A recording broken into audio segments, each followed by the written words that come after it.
Hello, gawa tayo ngayon ng tofu sisig. So, itong ginamit ko, 4 na square na tofu. Tapos, ito ay, yan, para sa kanyang sauce. Mayonnaise. Tapos, liquid seasoning. And then, black pepper. And, buto ng kalamansi. Hindi, joke lang. Kalamansi po, maglagay tayo ng kalamansi. Tapos, naglagay po ako ng butter sa ating pan bago natin nilagay ang ating tofu para prituhin. Ayan, nasa inyo po, no, kung gusto niyo po ng crispy tofu or gusto niyo yung malambot lang. Pero sa akin kasi mas prefer ko yung medyo crispy siya. Kaya, ayan.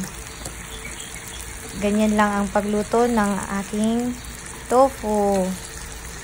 Pwede nyo naman hindi sabay-sabayin sa pagprito.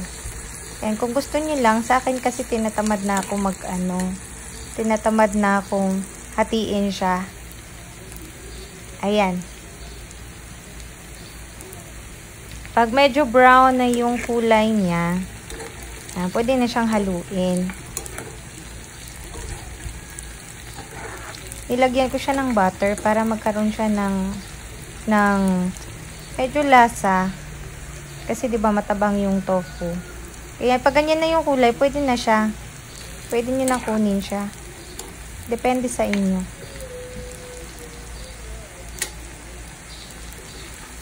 Sa akin pwede na yan ganyan. Ayan, tapos nagisa tayo ng bawang tsaka sibuyas. Ang nilagay ko din diyan is konting butter. Tapos kasi wala akong sili, kaya ang ginamit ko ay chili flakes. Wala ako nung siling labuyo talaga. Tsaka wala akong siling yung green. Wala din.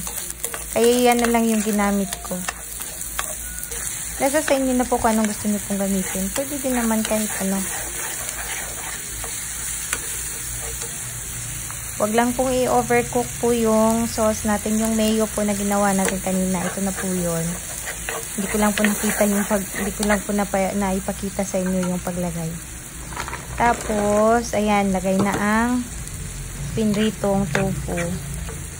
Saglit lang po yung pagluto niyan kasi baka ma-overcook naman.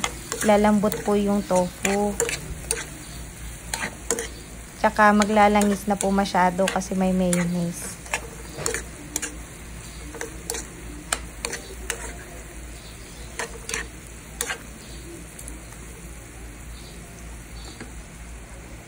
Para sa akin, okay na po.